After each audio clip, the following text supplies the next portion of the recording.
আমরা প্রমাণ করতে পারছি, সবগুলো তো প্রমাণ করা সম্ভব না।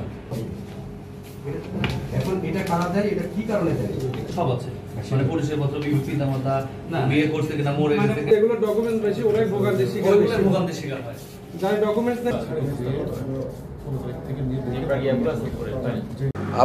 আমরা দুদক প্রধান কার্যালয়ের একটি অভিযোগের প্রেক্ষিতে আজ আমি দুর্নীতি দমন কমিশন সমন্বিত জেলা কার্যালয় পাবনা থেকে আঞ্চলিক পাসপোর্ট অফিসে একটি অভিযান পরিচালনা করি।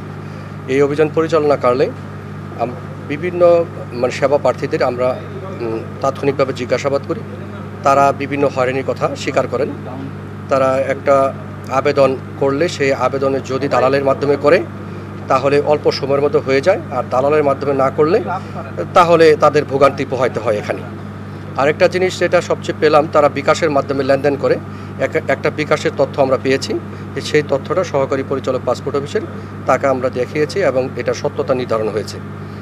আরও কিছু অভিযোগ আছে, সেটা হলো বিশেষ একটি সাইন থাকে পাসপোর্টের যে আবেদনটা থাকে, এই আবেদনের মধ্যে একটা বিশেষ সাইন থাকে, যে সাইনগুলো দেখলে দ্রুত গতিতে পাসপোর্ট অফিসের যে অধীনস্থ যারা কর্মকর্তা কর্মচারীরা থাকে তারা করে দেয়। এখন এই বিশেষ সিলটা কিসের জন্য দিয়েছে, এর সদুত্তর কিন্তু সহকারী পরিচালক পাসপোর্ট অফিসের তিনি বলতে পারেননি। আরও কিছু অভিযোগ যাচাই বাছাই চলছে।